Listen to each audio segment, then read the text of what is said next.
welcome to the fourth episode of the first series of Africa Brics, Hidden Potential. My name is Daniella Djan, and today our special guest is the dynamic Mamohau Seseane. Welcome. Thank you so much. Thank you for having me. Mamohau, tell us a bit more about yourself. Where did it all begin for you?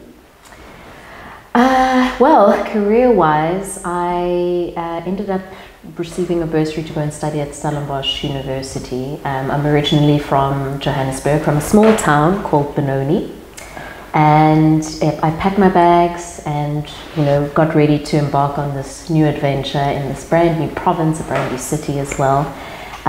When I was there, I joined the campus station, MFM 92.6. I just heard on the radio one day they were doing a call for presenters, and I thought, why not? So I did my training there and started doing some radio shows. And yeah, as I got more into it, I started doing more activities within the media and broadcasting space and kind of developing and honing my skills.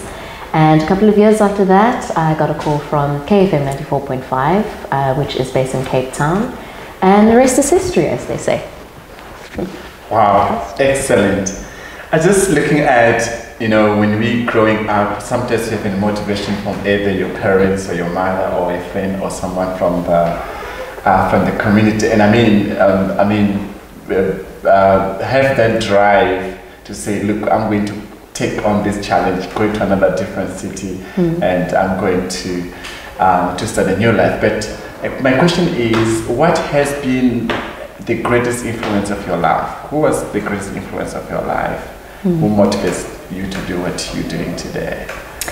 I think hands down that would have to be my mother, both personally and professionally. I was raised by a single mother, and just being in my adult life now and being able to reflect on everything that she did, all of the storms that she weathered with so much grace, to be able to raise me.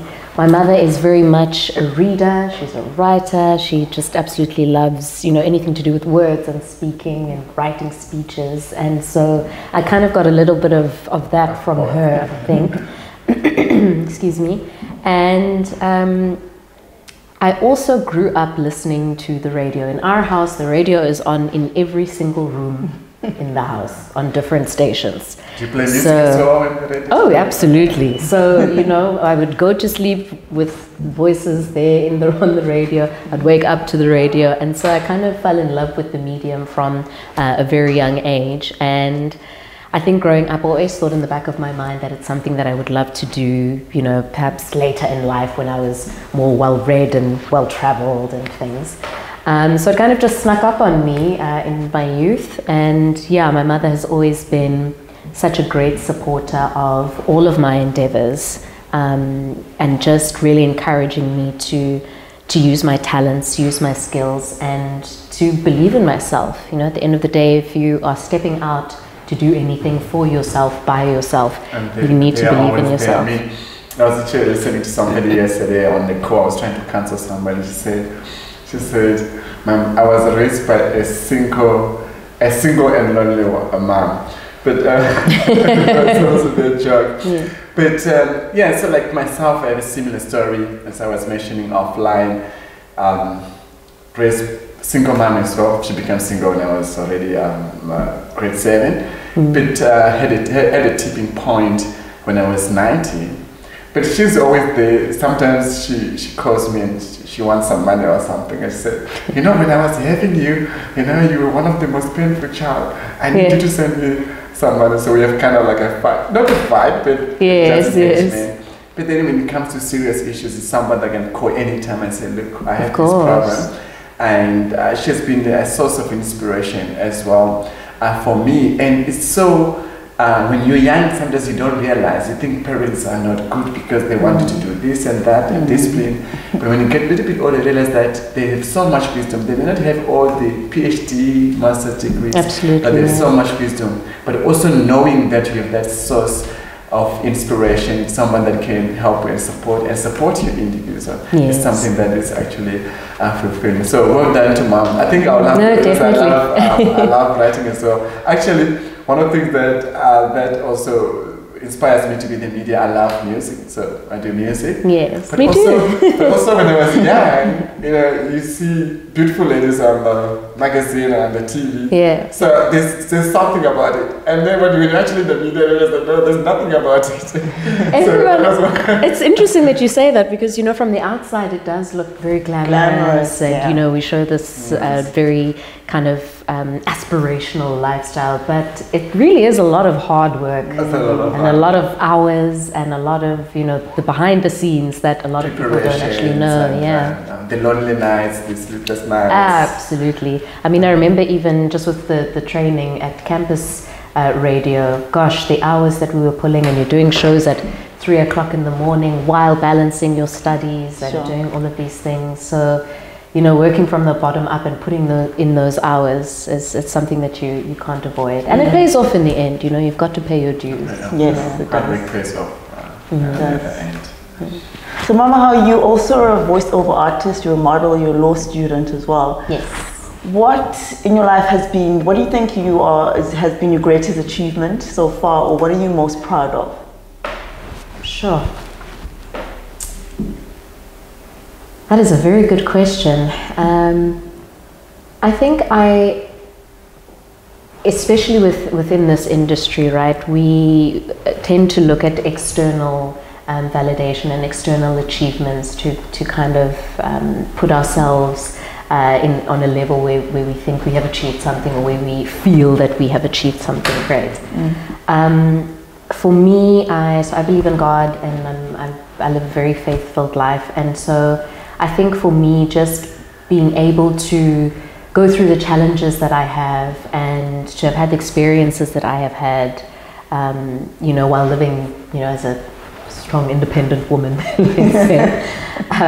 while maintaining my strength of spirit and my love for people, and I think my desire to just do good in this world. I think we can become very disillusioned with everything happening in the world, and almost self-serving as well, and trying to chase a particular lifestyle or way of living or an image. So I'm proud of the fact that I'm able to kind of look inwards as to what I believe my purpose is on this earth, and to try and live that as far as possible. That's great. And I see that's so amazing, and I see that it just reminds me of like myself as an entrepreneur, and the life of an entrepreneur. So many challenges. For example, when you were studying law, it's sort of doing law, a voice artist, all these different activities and work that you're doing, and actually to balance it is quite of it's kind of a challenge. Juggling many plates all at the same time. Yeah, but by the way, you are also you're going to be part of the MCs for the Welcome to Africa Gala dinner. Yes, I'm so excited. I'm so excited. I envy your jacket. But tell us a little bit more about, how do I phrase the question? What are some of the expectations that you have as an MC, but also what some of the expectations that you can share with our guests that will be coming to this trade mission? And for those that actually don't really know, the trade mission is the 9th edition of our global investment mission, and the main focus for us is more about how do we empower societies, communities to create entrepreneurs, because it is entrepreneurs that create jobs. Without entrepreneurs, nobody gets paid, including the state. Absolutely, yeah. And as an organization, we create platform for people to engage and to have dialogues and see how they can create meaningful collaborations to be able to address the challenges that Africa is facing. So what are some of the expectations that you have for yourself, but for those that we are inviting for this program? Well, first of all, I'd like to say that this event is something that I'm so excited to be part of. I think it's an important one to have, and I'm so proud to be able to lend my skills and experience to making it a success. The things that I am expecting, or what we can expect from the event, are things that I'm passionate about, which are collaboration, creating those platforms for engagement and learning from each other in order to create social and economic change, which is of course something that we need across our continent and our world as well, right? And so to be able to bring together people who are wanting to start a business, who are running a business, who are trying to, you know, scale their business as well, to have this integrated space to share key learnings, potential, you know, strategies, building the identity of your business, and creating key partnerships as well, which I think is very important. I think it's just such a great space to be able to do that, and we don't usually, you know, see those kinds of spaces. So when you have it, it's an opportunity that's you really need to grab hold. So I want to be so intentional about the outcomes, because in order for Africa to develop, we have to unite. Absolutely. And we use this kind of platform so that we can be able to unite to build the Africa that we want. So yeah, but thank you so much for that great insight. Yes, I love that. It's so unlocking the African potential, but also harnessing it as well, right? Absolutely. Yeah. We're so proud to have you as part of the conference, Mamohau. We're taking a short break. We'll be back with Africa Brics. We're back with the wonderful Mamohau Seseane. And Mamohau, what is, you very passionate also about social justice and women empowerment. Yes. Tell us more about some current projects that you might be working on. Well, most recently I have become a member of the Cape Town hub of the Global Shapers community, which is an initiative by the World Economic Forum, which basically creates a network of young professionals who are passionate about creating social change and creating a positive impact in their cities. So I've been able to just be part of this incredible network of people who are like-minded, who are passionate, who are energetic, and who are really wanting to, you know, make a better Cape Town and a better South Africa as well, through collaboration with the different hubs across the country and across the world. And so we are currently in the process of developing our flagship projects and our impact project, and those include, you know, a lot of the issues that we see in Cape Town. So poverty and inequality, you know, things that have to do with women empowerment, such as gender-based violence and femicide, the scourge that we're seeing now in our country, and various issues as well that we collaborate on and just work to make things better for us all. So yeah, I'm really excited. That's exciting. Yeah. Exciting. Wonderful. And I was actually trying to reflect and find out, why did you, decide to start law? Now I think I have a reason. Because there are two things. I think there's number one, if you look at the social justice part, I mean, the difference between the poor and the rich, and what is happening in our societies in Cape Town, for example. And then you look at the multimedia sector itself.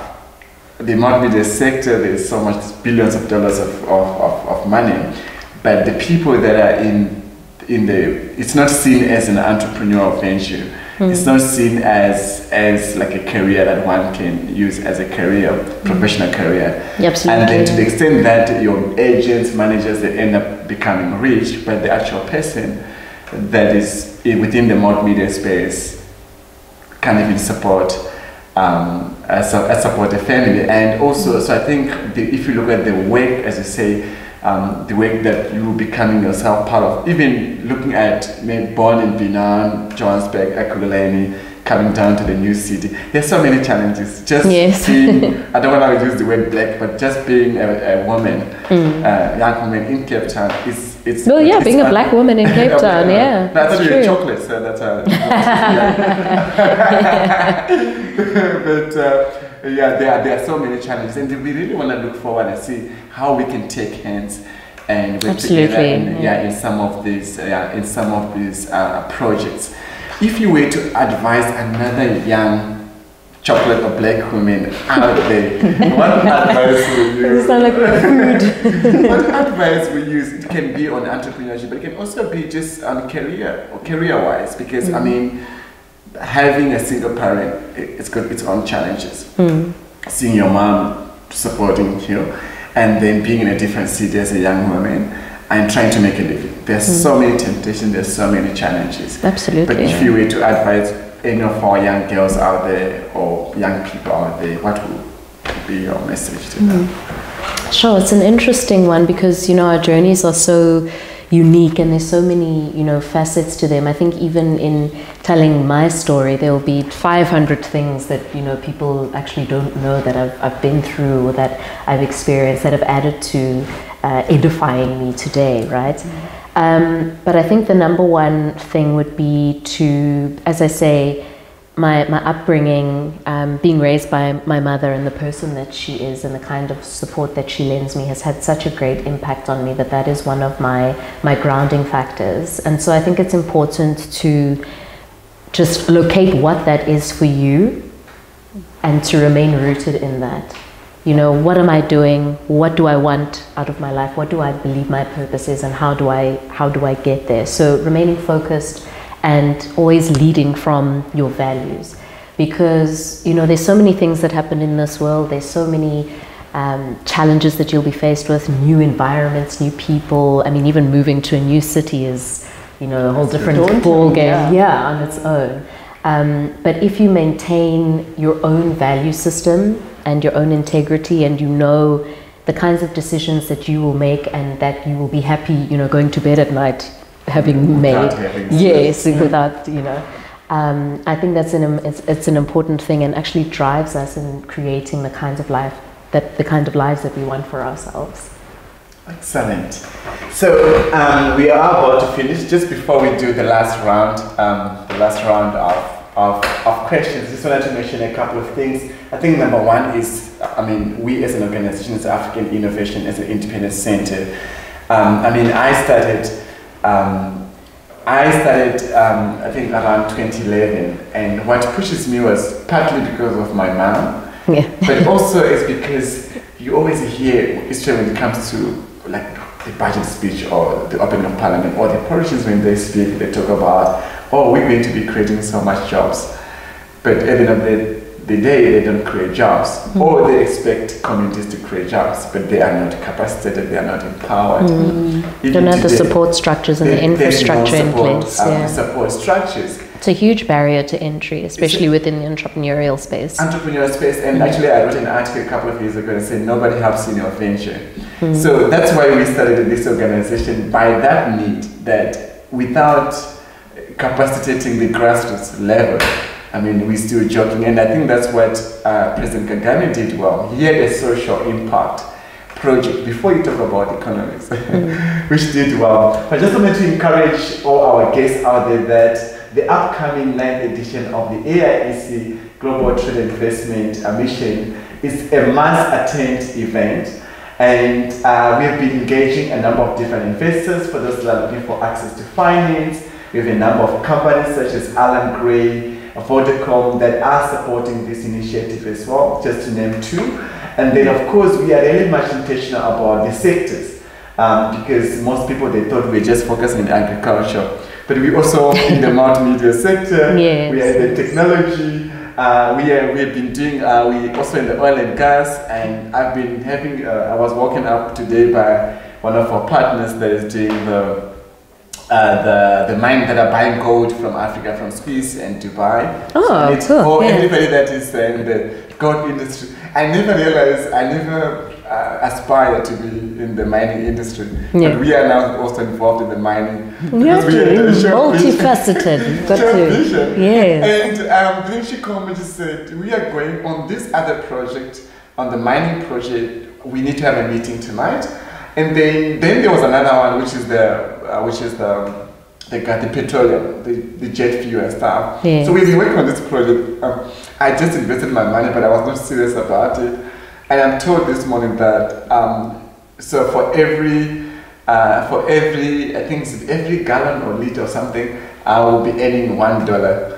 So if I look at how many millions they're going to be selling, which means that we're going to do well. But these are some of the sectors we're going to be focusing on. So for those that are looking for access to finance for their projects, of course, not ideas, but projects that are running, they're looking for expansion, or they are looking to buy equipment, or they are looking for joint venture opportunities, this is a platform. Yes. And then we're not just running an event as a nice to have, that we should take nice pictures and drink wine. Yes, of course there's not the wine. There are many of those, but we are doing this to address the real issues and of yes. in Africa. Yeah, so those are some of the sectors we're going to focus on: manufacturing, technology, agro-processing. We're going to be doing that, mining, oil and gas, I did mention, infrastructure development. You're talking about the new city and the smart cities. We have a project in Zambia currently and in Ghana that we're working on as well. So what I encourage Africans there that if we do not come together, we cannot develop, we cannot hold our governments accountable. Absolutely, but we need to come together and we need to have these dialogues. That's the only way we're going to address the issues that we are facing and rebuild the Africa that we want. I think Africa's time is now. Yes. Yeah, to do. So I just wanted to mention that from the 25th, the 31st of March, we are right here in Stellenbosch, Hazenda, where we said, please, if you have not registered, register today. Daniella? Yes. What is your last words to our guests? Any last words to... It is incredibly exciting that we have so many incredible speakers such as Mamohau that are going to be part of the conference. It is definitely not one to be missed. So if you haven't registered, do so today. Thank you, Mamohau. Thank you. Thank you so much for having me, and I'm looking forward to the mission and collaborating with you all. Okay. And yeah, I also just want to really encourage, especially women, young people as well, to enter into this space, to stand up, do something for themselves, and yeah, let's collaborate. Yes, take over Africa. Absolutely. They said 70% of women money goes to the needs of the household. So there's a lot we need to do in empowering women and youth in order for us to rebuild the Africa that we want. But thank you so much. We're really looking forward. Thank you. Until next time, thank you so much. Bye bye. Goodbye. Bye.